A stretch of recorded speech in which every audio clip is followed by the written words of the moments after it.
Vambora, vamos falar de pesquisa Datafolha. Deu um alívio para o governo Lula depois daquela pesquisa que teve impacto tão grande da Quest na véspera do ato de lançamento da fase 2 de Lula 3, né? Foi bem impactante, né? Esta pesquisa mostra uma situação bastante ruim para o governo Lula, mas o que pode ser uma tendência de recuperação. Não está claro ainda, vamos ver como é que as próximas pesquisas vão se comportar. Mas Lula, que em fevereiro teve 24% apenas de ótimo e bom na pesquisa Datafolha, chegou a 29% agora. Também nesta rodada do Datafolha, a visão negativa do governo Lula, né, de ruim e péssimo, que estava em 41, caiu para 38. O governo respirou aliviado, claro, na aposta do governo, é o começo da virada. Essa é a aposta do governo de que isso seria o começo da virada. A gente tem dito aqui no Manhã Brasil, e o Jones nos programas dele, de que não é descartado uma recuperação mínima da popularidade do governo Lula, né, com base numa série de medidas demagógicas que estão sendo adotadas. Por que eu chamo de medida demagógica? Né? Porque, e nós vamos falar disso mais um pouquinho, por exemplo, é uma medida correta que merece apoio entusiasmado e mobilização de rua para sua conquista, a isenção do imposto de renda para quem ganha até 5 mil e desconto para quem ganha entre 5 e 7 mil? Sim, óbvio. Mas por que é que isso entrou na agenda só agora, quando a popularidade do governo está no chão, e não no começo do governo? Inclusive porque se a tese é de que é tudo uma questão de correlação de forças, né? O que não tem correlação de forças não dá para acontecer. Que mudança foi essa súbita na correlação de forças, né? Porque ao mesmo tempo os progressistas, os governistas dizem que não tem correlação de forças para fazer nada. Ué, mas se não tem correlação de força para fazer nada, por que entrou com o projeto agora? E se a correlação de forças hoje é ruim, ela evidentemente era melhor em janeiro de 2023, em fevereiro de 2023, no auge da popularidade do presidente Lula. Então dá para ver que essa conversa de correlação de força é uma cascata e como a medida é uma medida demagógica, porque ela não tem como objetivo efetivamente, né, um eixo de política, um eixo de projeto, um eixo programático do governo. É apenas para tentar recuperar a popularidade do governo Lula. Mas, né, na nossa visão aqui do Farol Brasil, ela pode ter efeito. Como teve efeito as medidas demagógicas do Bolsonaro a partir do segundo semestre de 2021 e, sobretudo, 2022 para tentar a reeleição. Tem efeito, sempre tem, né? Então, mas precisa aprovar, né? Mas precisa aprovar. E ainda meteram o Arthur Lira como relator. Tá lembrando aqui a Paula Simone. Pois é, ainda meteram lá um Arthur Lira como relator. Bom, em que pese a diferença, a pesquisa Quest foi uma pesquisa trazendo uma expressão mais negativa para o governo Lula do que a Datafolha, indubitavelmente. Na esfera eleitoral, as duas convergiram. Então, a pesquisa Datafolha, que está em cima, deu, em avaliação do segundo turno, né, que tem relativamente pouca relevância atualmente, mas tem que olhar, né, porque elas têm a ver com também o cenário da conjuntura de hoje, que é a avaliação sobre o governo. Lula tem 48 num segundo turno contra Tarcísio, eventual, hipotético, ele com 39, 48 a 39. Olha só, a pesquisa Quest está dando Lula com 43 e Tarcísio com 37. Então as pesquisas estão muito semelhantes e assim se reproduz em relação a todo o cenário eleitoral. Lula na frente nos cenários de segundo turno, tanto na Quest quanto no Datafolha. Em relação à pesquisa, a gente tem, né, falei aqui do pessoal do chapéu do alumínio, né, o negacionismo, o terraplanismo, completamente disseminado no campo governista, no campo progressista governista, né?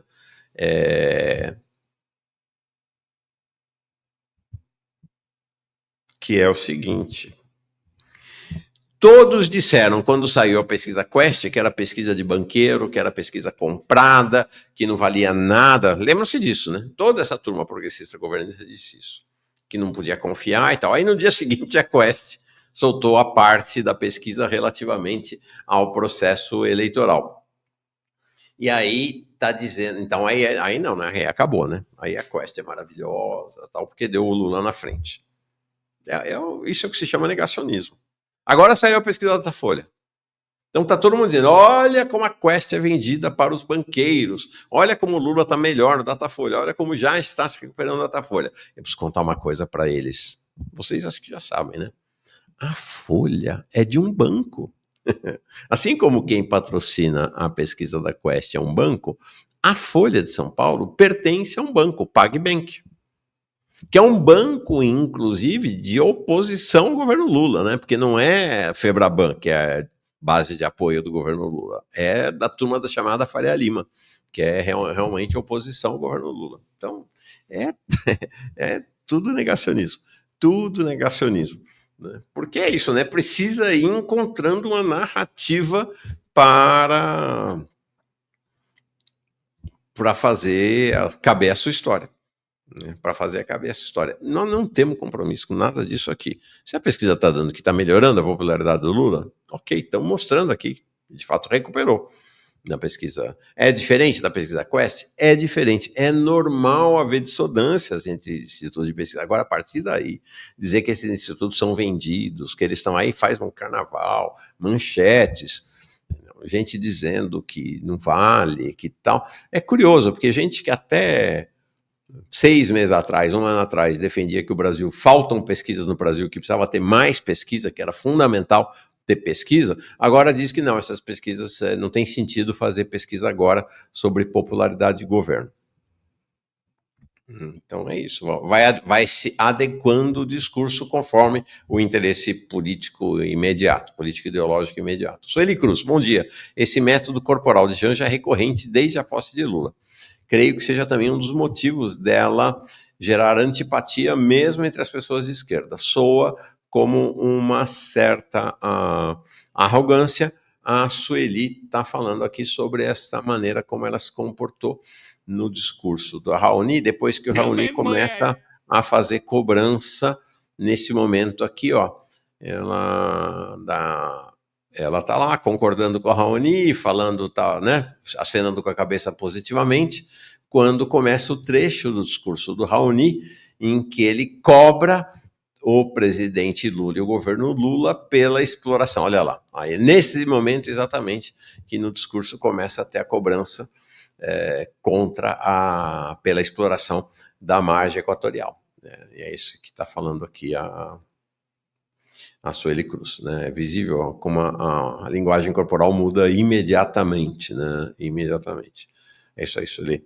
Vamos em frente. Achei bem interessante, tem um dado da pesquisa Datafolha, que fez uma pergunta sobre Bolsonaro, e tem um dado da pesquisa Quest, que fez uma pergunta sobre Lula, mas Quest não perguntou sobre Bolsonaro e Datafolha não perguntou sobre Lula, mas eu acho que dá para casar as duas e mostrar o cenário que a gente tem. No Datafolha, 67% acham que Bolsonaro deveria abrir mão da sua candidatura. Abrir ou não abrir mão não faz grande diferença, ele está inelegível, mas ok. Né? E na Quest, 62% acham que Lula não deveria se candidatar à reeleição.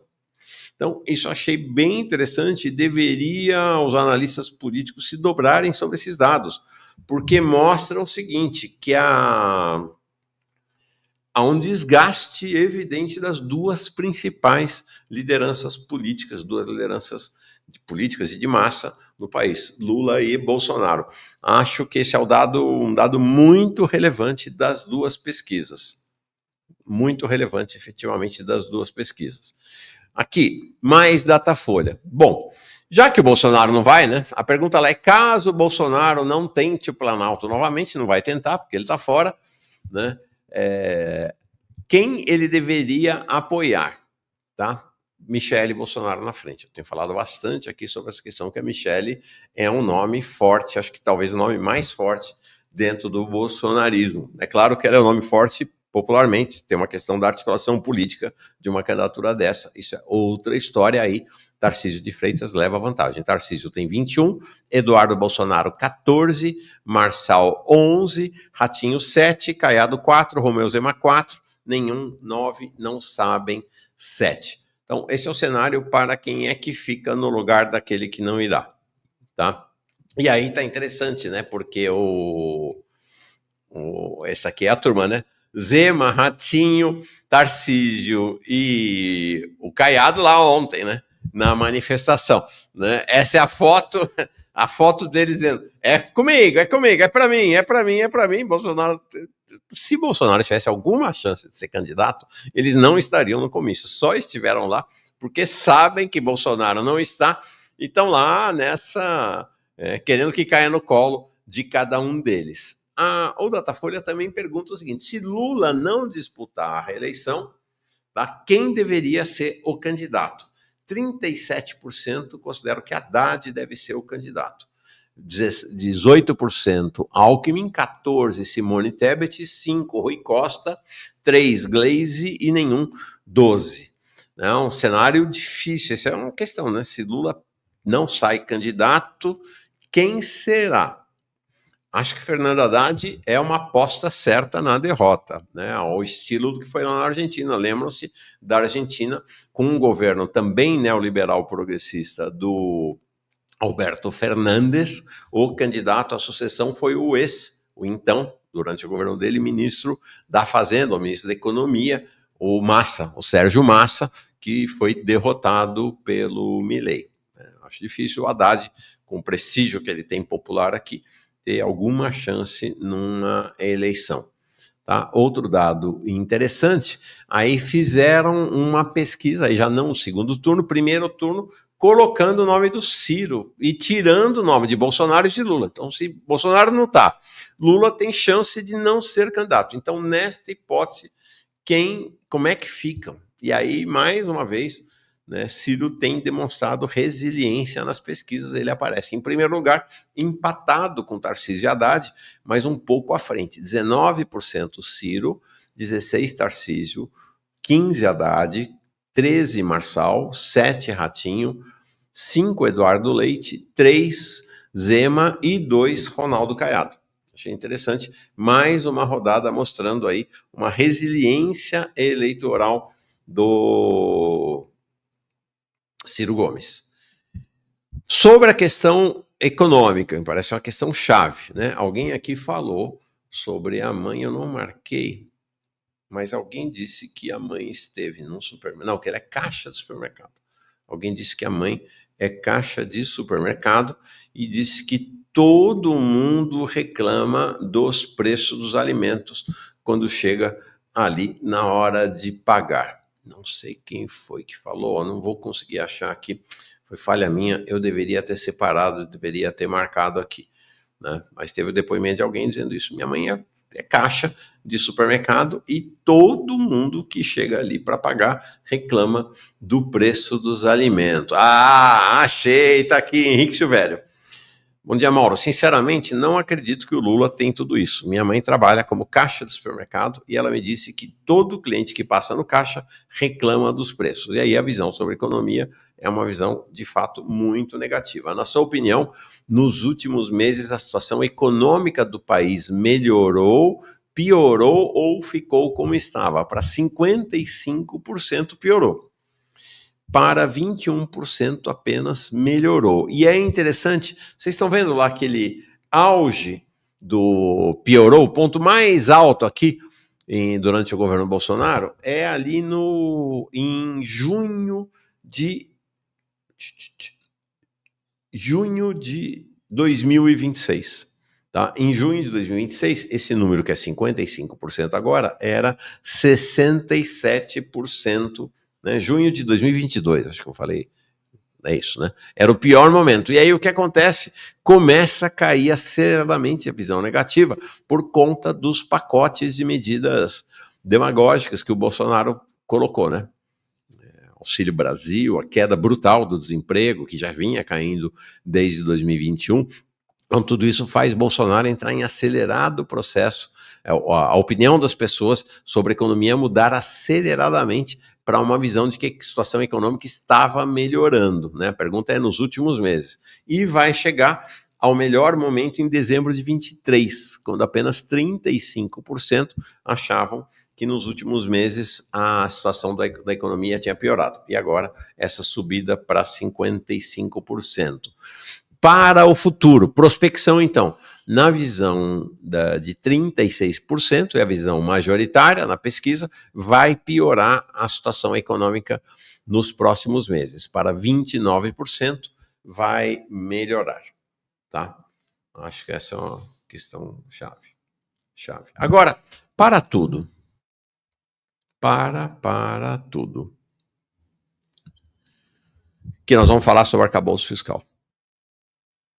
E eu queria falar de algo que me parece crucial para pensar a economia política, a política econômica, a luta de classes e a orientação do atual governo associado com as classes dominantes e as elites que se assenhoraram, estão assenhoradas do comando de todas as instituições no país, no Poder Executivo, Legislativo e Judiciário.